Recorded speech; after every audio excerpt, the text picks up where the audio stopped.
Hello, everyone, and welcome back to the SOC Masterclass. This is an event that we've created, which is designed to upskill and inspire SOC leaders, as well as emerging SOC leaders, to help them build or optimize their SOC.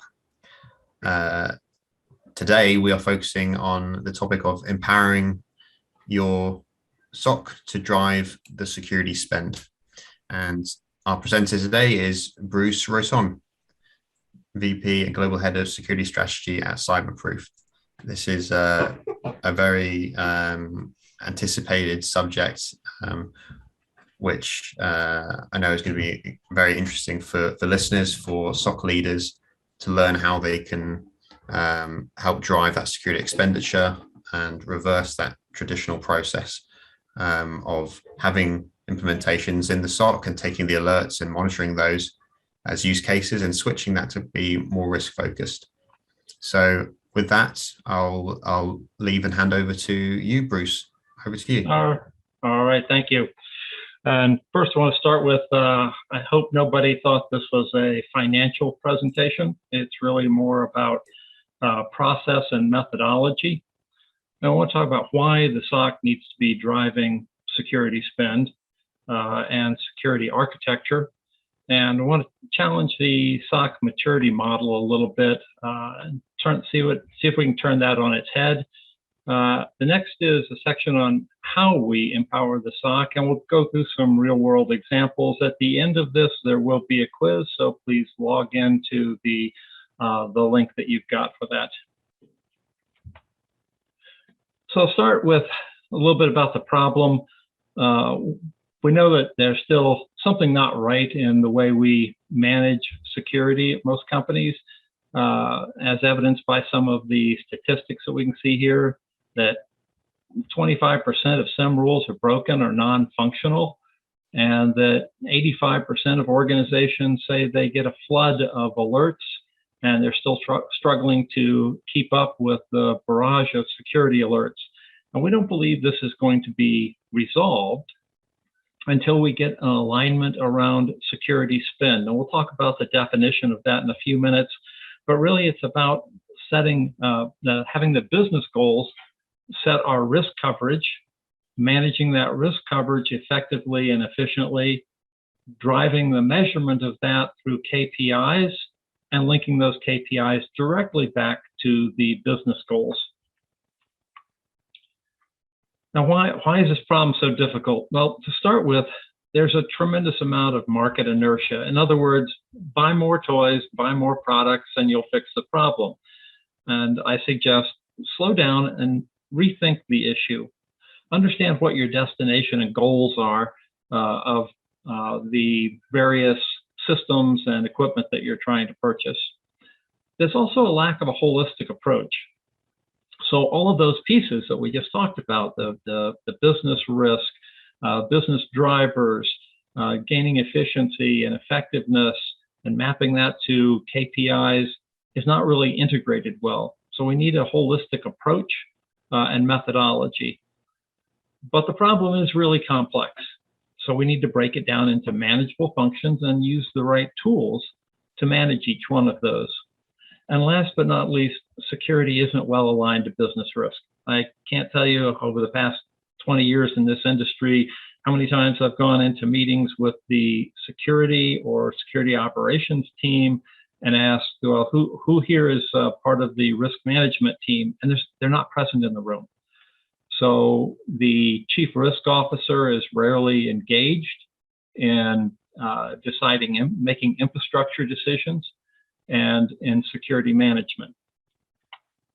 And one of the biggest problems we have is that, and one of the biggest drivers for security spend maturity is that security people struggle often to answer these 6 really fundamental questions from executive management.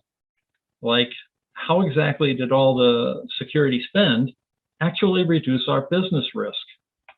How much did we reduce that risk? Are we being effective? Did we buy the right things? Are we focused on what matters most? Is the coverage adequate? And are we spending too much, not enough?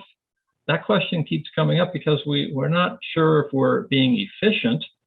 And do the systems work together? Do they have overlap, or do they complement each other in order to perform the security function? And how do we know if we're being successful? How do we measure success? And look, just saying we haven't had a major breach in the past several years, that's not the answer to that question. We really need to measure our success in a definitive way, and also measure if we're getting better, because we need to know if we're improving as an organization. And how do we prove that? If we can answer these 6 questions to executive management, I can assure you that the pocketbook will open up. We'll get the spend we need to develop the infrastructure we need. So what is spend maturity? Well, I define that as the measure of value that we receive for the money we spent on security.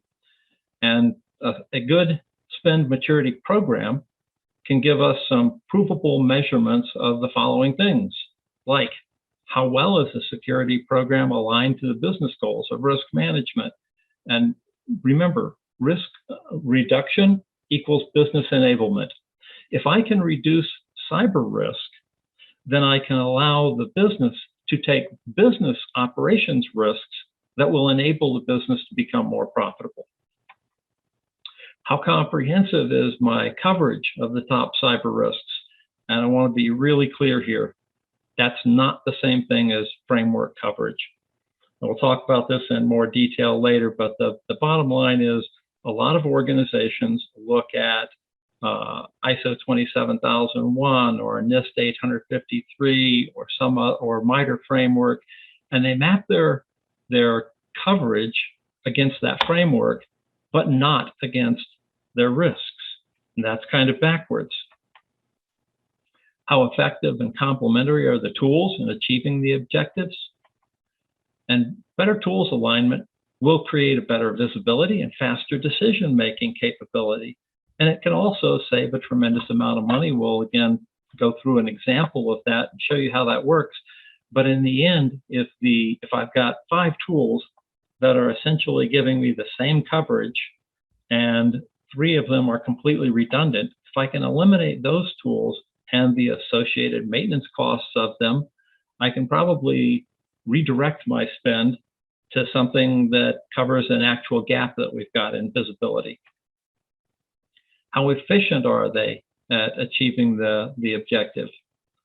And when we can go through a security infrastructure efficiency assessment that will reduce those overlapping costs and actually save money. And last but not least, the KPIs need to validate continuous improvement of security management. This is the only real measure of ROI, is how effective are we at reducing security risk. So why do we need to empower the SOC? Why should the SOC be driving this? Well, the SOC is our front line of defense. They have a unique insight into the attacker's behavior. They're also operating in real time. And the SOC is operating in real time because the attackers are operating in real time. And this is the only organization that can have the speed to adapt to the cyber defense at the pace of the ever-changing threat landscape. And last but not least, if the security operations organization is truly aligned and collaborating with risk management and threat intelligence, that provides the optimal security decision framework. Now, before we go too far into this, I want to go over a few core concepts that will be essential to understand in terms of the processes we'll cover later on. And the first concept is one of the impact curve. I worked for years working on breach investigation reports, and we found that every attack type has a unique impact curve. And by that, I mean from the start of the attack until the end of the attack, if nothing was done, assuming no mitigation action was taken, there's a maximum impact. In this case, we're looking at something like a self-replicating ransomware attack. or you see it's a nice parabolic curve. But in other attacks, we find that there's a long hockey stick and then a sharp up ramp at the end, where a lot of attackers have been in sites, in the target site for months, if not longer. And then once they pull all the data out, then they publicly expose it or launch the attack. Other attacks, like a DDoS attack, ramp up really rapidly, and the attack looks more like this. That's one idea. But the other idea is that there's a response window, and that's the period in which I have the chance to mitigate the attack and still be within an acceptable loss. So the target area is the actual response time, and making sure that the actual response time fits well within the response window. Another concept is that of the generational evolution of the security practice. I know that many of you in the security industry remember in the late 90s, there were some security devices, but we weren't really monitoring them effectively. In the early 2000s, we started with the concept of detect, prevent, and respond. And so we started getting correlated events and creating alerts where we could detect malicious activities. And once it was detected, we could set up automated mitigation responses to prevent the attack from going further, or we could do some type of manual response. The next evolution was the Fusion Center with a slightly more risk-based approach. But now we're entering the fourth generation with predictive analysis and machine learning discovery. And what I mean there is that we start with the concept of predicting what the attack might look like, running scenarios to predict the techniques that would be used, and then trying to detect the attack, but not just prevent and respond, but also identify. In other words, what we detect in terms of an attack is really a specific technique, which is a small step in the overall attack. So what we need to do is collect enough of these steps that we can identify what attack scenario we're in with some level of certainty. And from there, we can then predict the next steps in that attack. We also want to start validating.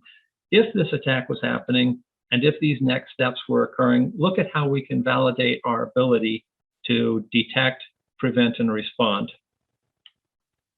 And one of the first things I'm going to suggest is turning the traditional methodology of use case development on its head. Here's how things typically work. An organization will look at the environment, the tools, infrastructure, applications, look at all of the logs that are created by all of this infrastructure and tools, and then they'll try and search for interesting things in those logs. And when they find these interesting things in the logs, they'll start developing use cases around those, and then essentially back that set of use cases into a map, coverage map, and call it maturity. I'm suggesting that that's not maturity in that we're unsure of the security value at this point. We don't know that we covered the right things. We know that we covered things that were related to the logs that we could find. So we suggest turning that around a little bit. Start with the risk register, and using the risk register, we can drive a desired state and say, based on our business risks and our cyber risks, we know that this is the coverage we want to have. From there, we can develop use cases around the coverage we want to have, identify what log sources we would need in order to activate these use cases, and from there, drive IT and development to deploy the infrastructure we need in order to get the logs, to support the use cases, to fulfill the desired state, to map back to the risk register. So again, it's taking this completely in the reverse, but I believe this is what will result in real spend maturity. Look at it a little bit more like this. Hopefully no one's at level 0, but In terms of use case development, one way to do it is we look at impact of past events, and we do ad hoc development to try and make sure that doesn't happen again. Level 1's a little more structured. We look at the log sources we have, and we plan out what use cases we want based on the available log sources. And level 2, what I was just describing, what most organizations are at right now, is we look at a framework, we look at the log sources, we take the framework and we map them out to that framework, and we plan out the use case development. But level 3, that's where we really start to evolve into spend maturity. And there we're basing it on risk coverage so that we can do proper prioritization of use cases and use case development. It's of course still mapped and planned. And at level 4, we're actually looking at log source optimization. Do we have the log sources we need, and do they have overlap? Do we have an excess of logs that we don't need? And this goes back to what we were talking about in that in the last presentation in terms of log source optimization. And we still link that, of course, to business risk. And then the final stage at level 5, we've mapped in continuous improvement using KPIs. We'll talk in detail about how we do that in a couple of slides. So first, well, let's look at how do we hit that first level 3 by linking in business risk coverage. And I'm sure you're not surprised to find that, like everything else, it's a process or a chain of processes. We want to go from business risk down to cyber risk, derive out the cyber risk elements, map those to negative outcomes. In other words, the actual outcome of the bad thing that could happen, and then look at scenarios for achieving that outcome and define our response requirements based on that impact curve. You can use FAIR, you could use ISO 27005, NIST 830. It really doesn't matter too much which risk management model you use, as long as you're able to derive from that the negative outcomes for the impact and the specific scenarios for achieving that impact. We'll talk about those two elements in the next slides. Then using the scenario, I can look at the strategies based on threat actors in MITRE. Mapping that to a threat actor, more than one is beneficial, but let's face it, most of them for a particular strategy are using many of the same tools and techniques. Then I can look at the specific tactics, and I want to look at the required tactics to achieve the strategy. Not necessarily all of them, but if I can break the kill chain by looking at the required tactics, then I can stop the attack. Then the techniques that are embedded in that tactic.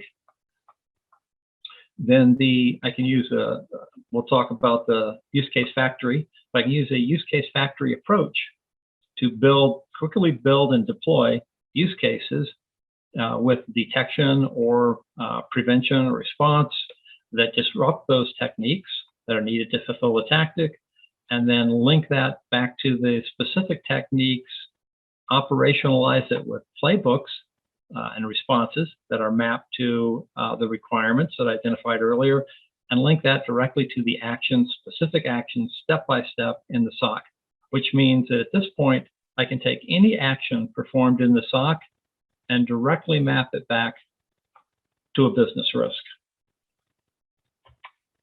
So let's look at the negative outcomes. I want to cover negative outcomes and scenarios because I think it's good to understand these are finite in nature, at least.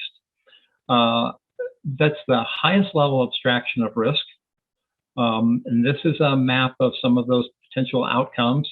And remember, this is the what is happening, not the how. The how is a scenario.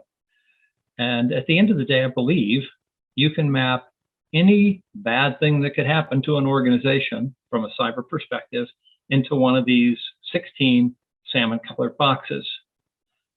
And it gets better. Those scenarios really map to a finite number of, those negative outcomes map to a finite number of scenarios, typically less than 10 different scenarios for each negative outcome. So we're still only at 160 different possible paths we might take in identifying a scenario.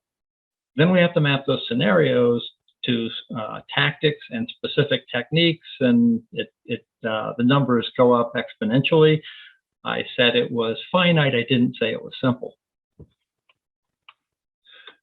So now, how do we actually develop the processes to allow the SOC to drive that spend maturity? Well, first off, we have to stop looking at these things separately. In order to get spend optimization, we need risk management, the coverage, operational agility, and efficiency, all developed within an integrated methodology. And we did through a factory process to address all of them in parallel. So we'll take a little look at that factory. So our use case factory had a single foundational requirement. We need to reduce business risk for customers by rapidly deploying high-value use cases. I know that's a single statement, but it really involves three different key issues. Reduce business risk and be able to prove that. Rapidly deploy use cases, in other words, develop them and implement them quickly, and ensure that they're high-value use cases. So it had to have certain key attributes. Want to manage supply chain. We'll talk about that in a moment. We've already looked a little bit at the risk measurement and risk linkage methodology for creating a use case request, but there are a few others. You need to manage and also monitor a consistent process. Monitor it through measurements that map to KPIs. You need a modular component build via specialized assembly lines. In our case, we divided it up into detection rule team, an alert and response playbook team, and then a team that simply builds integrations and automations for the facilitation of triage and also automated response. All of those have to be, all those assembly lines have to be synchronized so that you get the output from each one for a given use case at the same time. And then you need to manage a modular library of reusable components. Now we'll talk about that in much more detail, but at the end of the day, reusable components are key to achieving the rapid deployment of use cases. And then use KPIs to drive a Six Sigma model for efficiency and defect reduction. And we'll talk in detail about some of the ideas around development of KPIs and how those work. So how do we do this? A little more detail on the factory. We talked about this already a little bit, the risk-driven use case discovery. There's a lot more detail in that, which typically is a half-day to multi-week workshop environment to do use case discovery, depending on the complexity of the environment. But another critical input is threat intelligence. And this is more short-term. We'll give an example of this later on. But using threat intelligence to look for tactical advantage, typically 0-day or 1-day type attacks. The SOC is also a valuable input. And based on the KPIs we'll discuss later, we can find areas for improving efficiency. For example, the SOC may say, I get this particular alert 500 times a week. Every time I get it, I do these 6 steps. Let's automate these 6 steps to create more efficiency, and that can in turn become a use case specification for automation. And then continuous improvement by way of coverage additions. All of these create use case specifications that are linked to attack scenarios. They go into the factory, and we talked about those assembly lines for detection rule, playbook, integration. We also create the dashboards and reporting and create the KPIs, test and validate that the use case operates properly, and then monitor the KPIs for continuous improvement. As we develop, another key concept here, as we develop use cases, they go into a use case catalog. And that catalog is searchable by upwards of a dozen different criteria. You can look for tactics, techniques, and everything in the catalog then becomes available to all customers. And I talk a little bit more about the modular design. This is really critical to, as I said, rapid deployment, and also the concept of a use case catalog and library. We developed the library with the master use case type, and then inside the type, we have master use cases, and then we can develop specific use cases on a customer basis. Or in case of companies operating their own SOC, a department basis if you need to. The same thing applies to the detection rule as well. We have a master rule that defines the logic, and then for each SIEM that may be deployed across the customer base, we'll have a different detailed detection rule. And then underneath that, each detection rule has different sets of logic for the log sources. So if we migrate a master rule from one SIEM to another, I have the various detection rules for each SIEM, and then also the log components. And these log component code snippets can be reused across different detection rules as well. The same thing applies to the integration module library. For example, this could be system type, vulnerability management. System name could be Qualys, could be Rapid7, and the usage could be pull the latest scan for this area of the network, or go initiate a new scan for a specific IP address. And of course, the same thing applies to the playbook, specific a master use case type playbook, and then all of the components for that playbook, and then customer specific or department specific components underneath that. Let's talk a little bit about KPIs. I said that we need to use them to drive continuous improvement. And we really see the market moving from SLAs to KPIs. And the reason is I'd ask you, what's the real value of a static SLA? That you sign a contract and you have an SLA for a particular performance at the beginning of the contract, and that's also what you have 3 years later at the end of the contract. We don't see a lot of value in that. It certainly doesn't drive continuous improvement, whereas KPIs linked to key goals within the organization do. And these KPIs act as validation or validating measurements for those key goals. And here's a few examples. If I looked at effectiveness and accuracy, some of the things I might want to measure: the total number of events, alerts, and incidents over time. Am I capturing the right events? Am I getting the right percentage of incidents from them? Is that going down or up? How many of these alerts are resulting in an incident? And how many of the alerts are identified as false positive? How accurate am I at identifying false positive? And in terms of efficiency and time, what's the time to triage? What's the average time to identify an incident?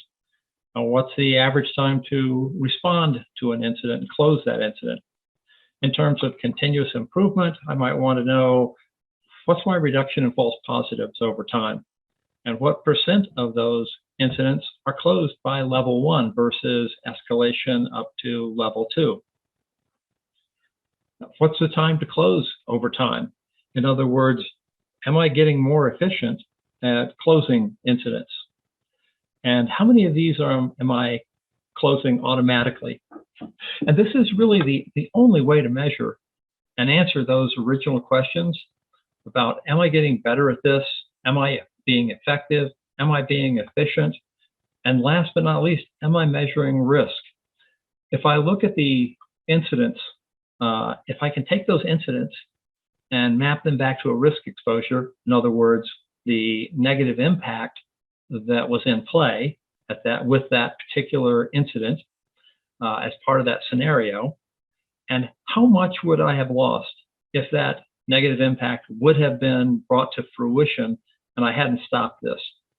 Seriously, if you can go back to senior management and show reporting that shows here are the incidents and alerts, not terribly interesting, but if you can map that to here's the incidents and alerts and here's how we're getting better at them, and here's what would have happened if we hadn't stopped this, here's the attacks that would have happened, and here's our estimated loss.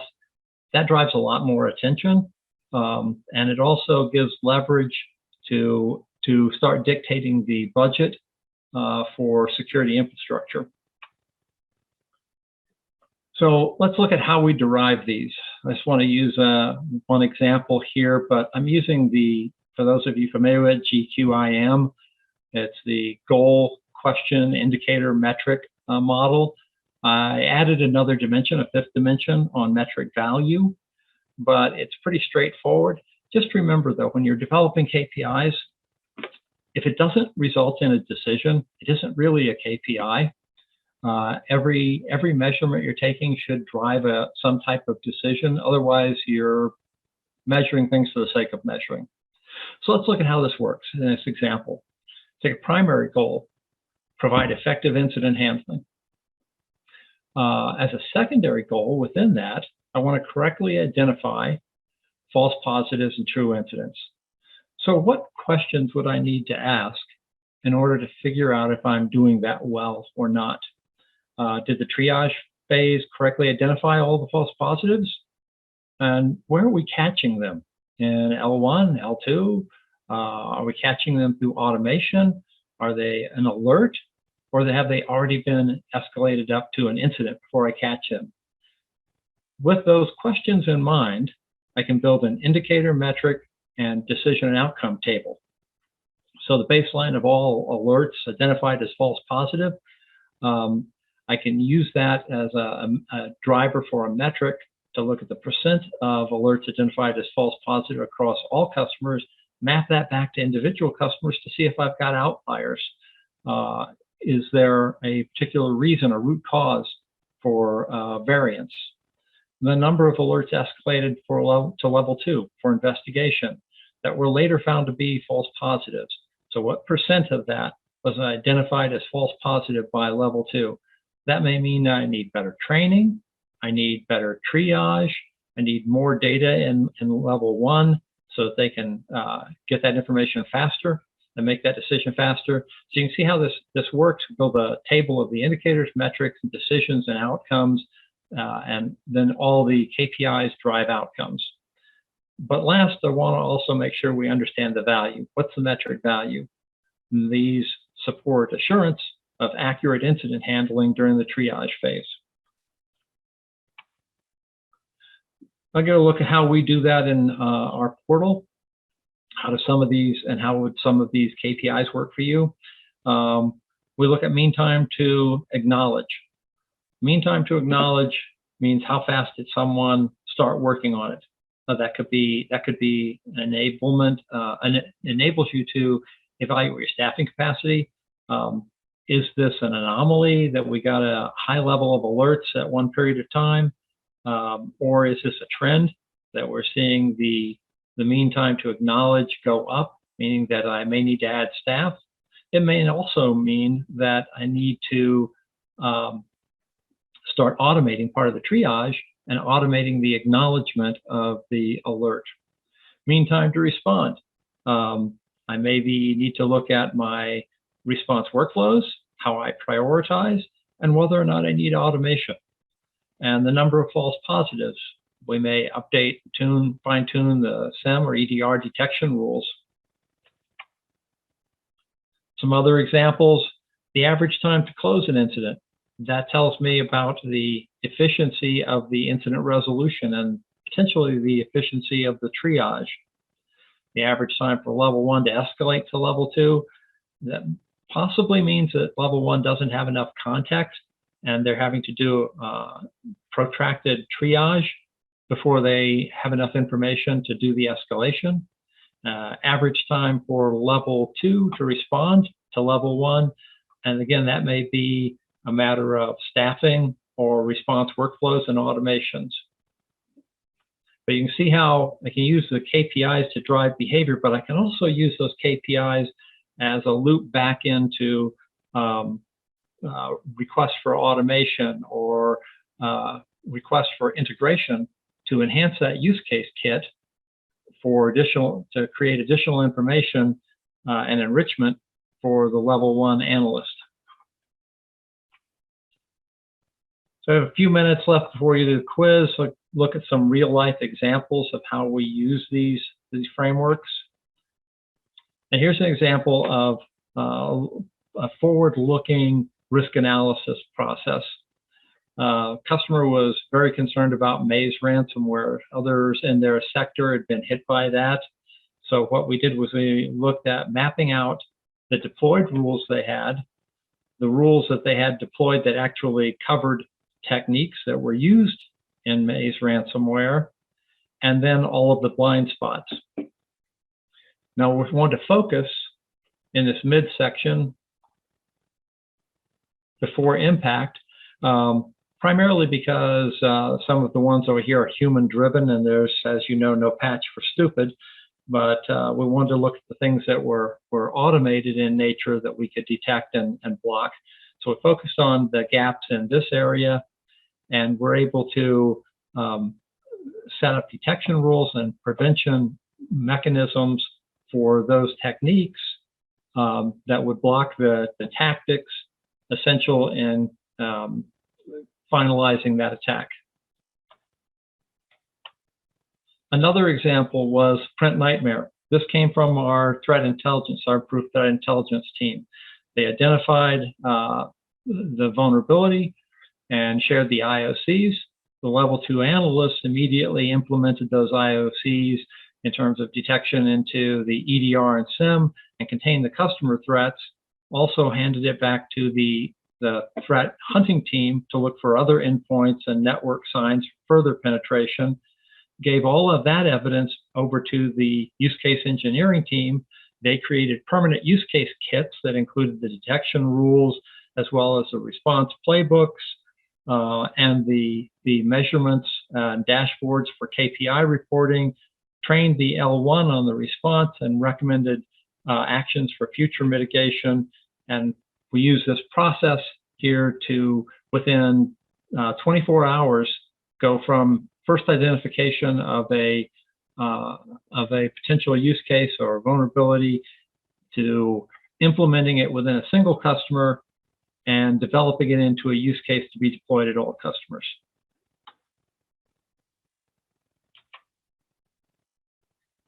When I talked about continuous improvement and fourth generation, I brought that up because I think it's important to look at how machine learning can be used to do a number of advancements in the art of security. One of the key ones is scenario identification. I talked about mapping a negative outcome to a scenario and then the scenario down to techniques. But the interesting thing is there's very few tools out there to take individual techniques, bundle them back up into scenario discovery so that I can do that next step of predictive analysis and identify which techniques will be used next. And that's termed scenario identification. And we've got a program underway already using machine learning to look at individual alerts, correlate those to other alerts and events within the security data lake, look for relationships that would map to a complete scenario or series of activities that generate a predefined negative outcome so that we could be more predictive. Another interesting project is false positive and non-risk or expected alert reduction. There are undiscovered, we believe there are undiscovered events in any data lake, security event data lake, that could be correlated to help identify false positive versus true positive. In other words, what we see in typical SOCs, and one of the complaints that we see from customers, and it showed up in that one of those early statistics, people who, the SOC is hit with a barrage of alerts, and a lot of them are false positive. So there's a high false positive rate. And there's also a high rate of true positives that are low risk. But we need to identify those handful that are actually high risk, true positives. And we believe that can be done through machine learning and taking the post-incident handling information and linking that back through a learning process to do data lake searches. Another one is alert triage and incident investigation response. We know that the actions, every action and communication of an analyst during the triage, investigation, response should be able to be interpreted and evaluated by AI to identify the specific steps that were led to the most efficient path to resolution. We can then extract those steps and build that into automation to automate a automated response. And then another interesting project is utilizing machine learning to identify previously undetected incidents. We believe that there are patterns of behavior and long-term relationships, like those long-term attacks that I told you about. And if you look at the data breach investigation reports over time, you see that the majority of companies that have been compromised, that compromise had been going on for 3 to 6 months before it was detected. We believe that machine learning can be used to identify those previously undetected attacks faster, and also build patterns to identify those in the future in a shorter time. So just some interesting projects that are going on in terms of 4th Gen SOC. I see we've got the chat is lit and probably have some questions, and we also have a quiz. So, Ben?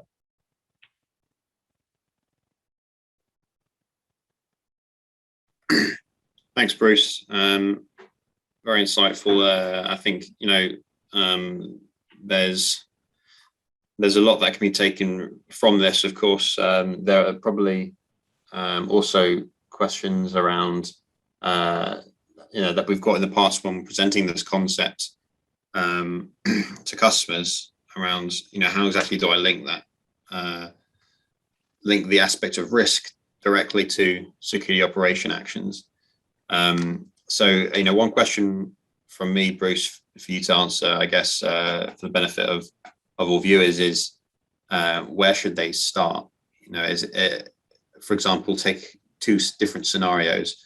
One organization that's looking to just get an idea of where their threat detection gaps are, and want to be able to have a process of prioritizing those and then putting in place the right content to get going, get focused.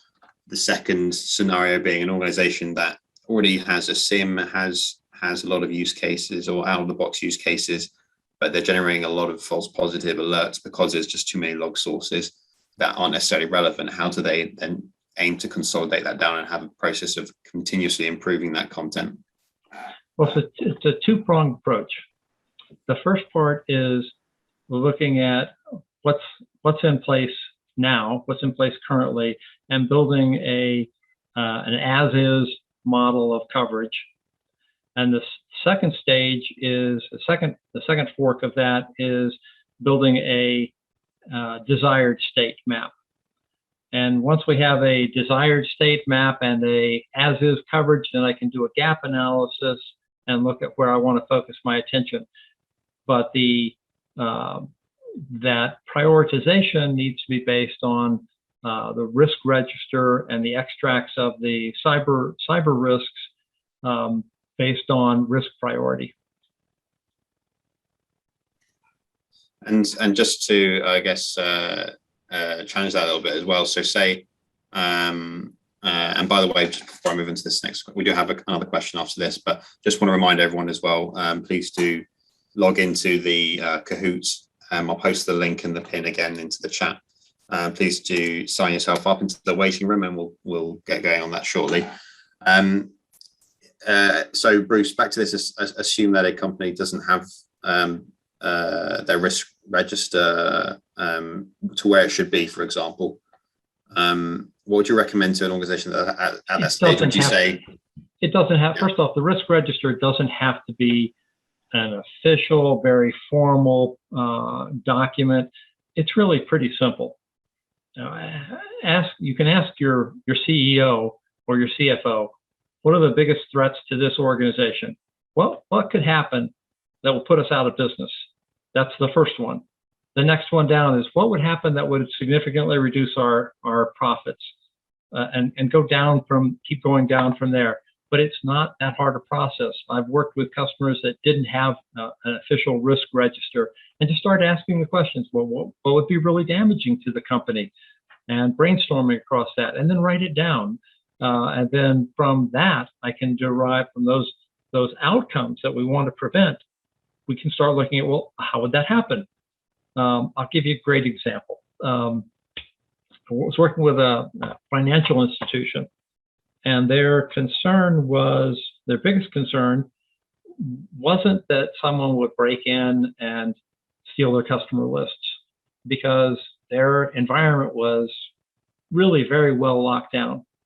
But what it turned out their biggest concern was that their managers would log in using approved methods, run reports of the customer base, and then walk out the door and go to a competitor. And I asked, well, how many managers do you have? And of course, it's a bank. They said everybody's a manager or a vice president. And I said, well, does the application they use, they're authorized to do that, does it keep track of how many customers they look at? How many customers should they look at? And they said, well, maybe 10, 20 customers a day. I said, well, if a guy runs a report of 5,000 customers, does the application do anything about that? And the answer was no. I said, well, that is simple. We've identified a use case right there. We're going to, and we've identified a driver for changing your infrastructure. Let's go down the hall and talk to your application developer, have them put in an event, create an event. If someone asks for more than 100 customer files at one time, or more than 500 in a day, let's have your system send out an event into the data lake. We'll grab that with the SIM, and we'll create a use case. And that use case response is, when that happens, we flag his account and we notify his manager. So his manager can walk down the hall and say, Bob, what are you doing? Why did you pull that many records? Again, pretty simple to derive that, and pretty simple to find the top risks, and then identify the ways that it could happen with a scenario, and then identify the mitigating process. It's not rocket science. And I suppose, you need, as you went through that use case factory process, to keep that operational, it's a matter of making sure you can partner with a provider or recruit the right talent to be able to, or engineers to be able to go and engineer that use case. So go and develop the use case kits and its various components on a continuous basis, making sure that the playbooks are part of that use case kit and can help you with some of that operation as well. Especially things like automating that, because from the time that person ran the report to the time they walk out of the office could be fairly short. So you need to set up automated responses and notify people directly. And also, now that I have that structure, if I added other reports or other data, I could create similar use cases and borrow from that code to rapidly deploy them. And I also want to monitor that over time. Is it starting to go up? Are the number of those alerts starting to go up? Have they dropped off completely? Is there something ineffective about the rule? Are they starting to go up? Do I need to retune it? Do I have higher level managers that look at 1,000 customers a day? So I need to tune that rule. It's, again, continuous improvement, continuous monitoring, and also reusability. Great. Thanks, Bruce. Appreciate your time today. Thanks for joining us in the SOC Masterclass for this session. We'll now turn our attention to the quiz. So let me share this for everyone. So hopefully, if you signed off for it, you should see your name here. If not, I'll give you 10 more seconds to log in. I recommend doing it on your phone. Can everyone see my screen? Hopefully, yes. You got it, yes. Great. So let's get started and test your knowledge on this session.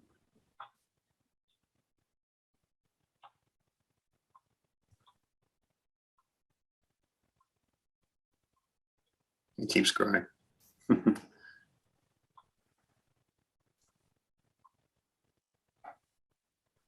So,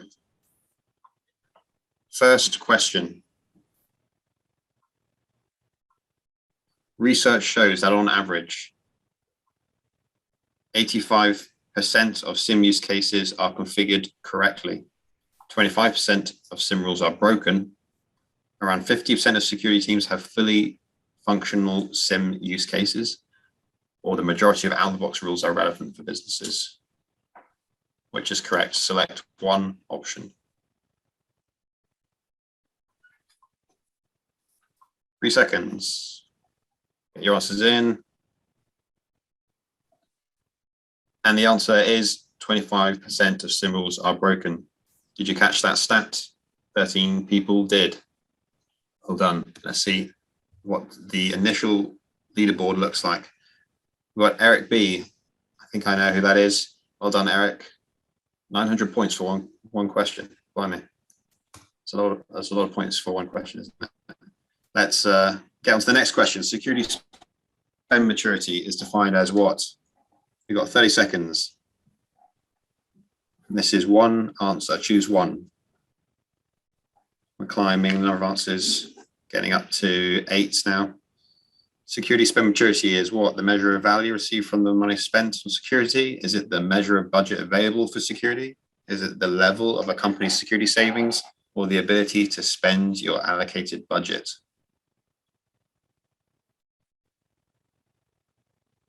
And of course, it is the measure of value received for the money spent on security.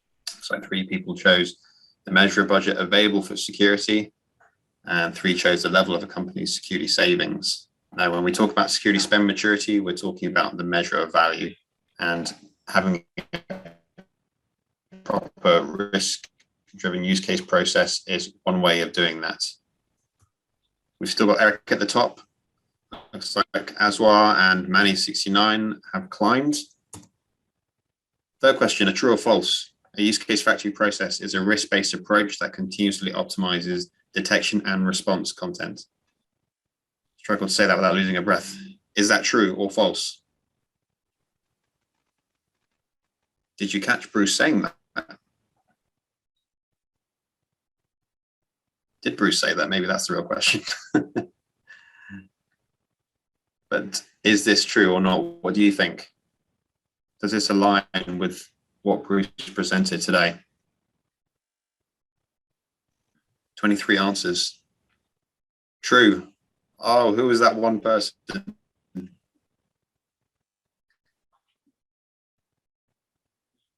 I won't show who it was. I'll save face. Well done, Eric's to the top. And Manny has come into second place, overtaking Aswar. McDaddy, what a great name, is up by 3 places, but still not in the top 5 yet. Question 4, put the following phases of spend maturity into the correct order. So on your phone or on your other tab, you've just got to drag each box to the correct order. We've got a bit more time for this question. Put the following phases of spend maturity into the correct order. This was a key part of the presentation at the beginning. There is a traditional approach, but we're switching this. A key part of this presentation. So drag one of the boxes to the left to be the first phase, and then drag another box to the second from the left, and that'll be the second, etc., etc. 15 more seconds. Desired state drives use cases. Think about how they're worded. It might give you a bit of a clue.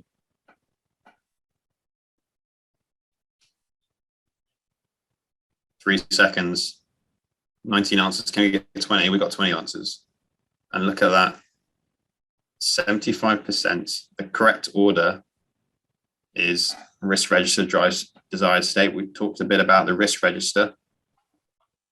Desired state drives use cases.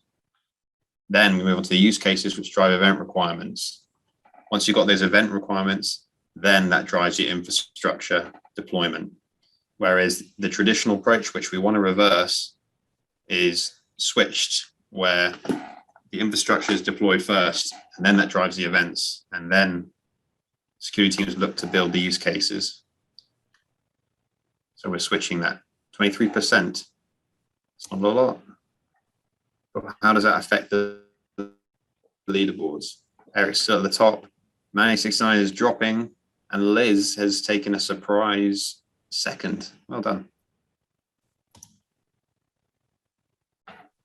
Traditional quiz question. What security content should a use case kit consist of?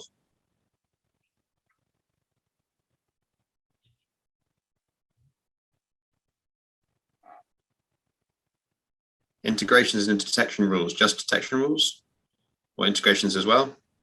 Is it detection rules and response playbooks? Response playbooks being the steps that you take in order to respond to an alert or instance, automated or manual. Or does it consist of log sources, detection rules, response playbooks, and integrations? 24 answers. Well done, 23. Got it right. I guess you could say the longer answer tends to be the correct one, not all the time, and that's not a pattern in our quizzes. But in this case, yes, that was correct. 3 chose detection rules and response playbooks. In our definition of use case kits, it contains more. For cyberproof, we do deploy and develop use case kits on a continuous basis for our customers, and that includes more than just the rules and playbooks, but also those third-party integrations, for example, ticketing tools, vulnerability management tools, etc., to carry out those automations. So how does that affect the leaderboard? Well, Liz has a winning streak of 5. That is impressive and worth noting. Well done, Liz. Eric is still at the top, very consistent. Man69 is in third, but the scores are tight between second and third. Question 6. What does the KPI, mean time to acknowledge, enable you to do? Evaluate staffing capacity, improve response workflows, update use cases, or evaluate to what extent level 1 team has enough context to escalate. This was mentioned briefly, so it'll be very impressive to those who remembered. But also, it's a relatively known KPI. So what do people say? Remember, the earlier you answer, the higher score you get as well. And the majority said the last one. As I said in a couple of questions ago, the longer the answer doesn't necessarily mean it is the correct one. So in this case, it means evaluate staffing capacity.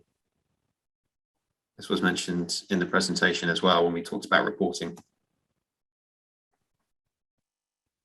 So Eric is on a winning streak, and a familiar face, Jag6, is coming to second.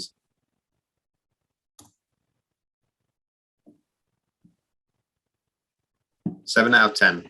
Almost there. Which of the following is a business negative outcome or risk? Business operations disruption, a man-in-the-middle attack, system use denial, or data destruction. Which of those is a business negative outcome or risk?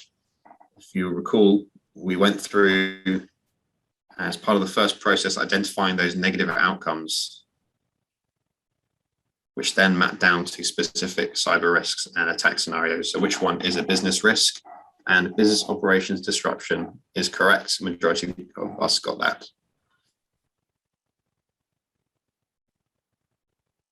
How does that affect the scoreboards? Eric B still on top. Jag6 in second, IOC in third. This is getting very close. What is a hybrid SOC? I can tell you now, it does not mean energy efficient SOC in terms of green power. No, it doesn't. It is to do with something else. One of these boxes, a SOC that monitors both cloud and on-prem. Is that what we mean by hybrid? A SOC that uses both cloud and on-prem security technology, a combination of in-source and outsourced SOC resources, or a combination of IT and security personnel in the SOC? It is a combination of in-sourced and outsourced. Well done. Majority of us got that. In seconds, was a SOC that uses both cloud and on-prem. You can understand why. In this context, we refer to it as a combination of in-source and outsource. We're almost at the end, and Deal has taken a surprise third place above IOC. So IOC, this is not your last chance, your second to last chance. Which of the following are inputs into the use case kit development process? Threat intelligence lead, IT service tickets, false positive alerts, or SOC monitoring lead? Which of those are an input? Could also refer to this as a trigger. What triggers use case kit development? What is a key input into that whole process? We refer to it as the use case factory process. If you recall, there was a few boxes on the left-hand side. One of these was one of them. And threat intelligence lead and SOC monitoring leads are two of them. And Liz has now come into third. That is changing things. This is it. This is the final one, the decider. Identifying meter gaps is the first step for understanding your threat coverage. I know Bruce will be annoyed at anyone who gets this one wrong. 10 seconds. True or false? What do you think? I think this kind of sums up the whole presentation. So let's see what people say. Wow, 6 people said false. Maybe interesting to find out why in the comments. Why do you think it was meter? That should be the first step. 16 said true. Well done. And where does that leave us? In third place, we've got Liz. Well done, Liz. Eric, second, was first for such a long time. But in first place, Jag 6, again. This is getting silly. Jag's winning everything. But well done for runners-up, Jay, and I couldn't catch the last one. But well done.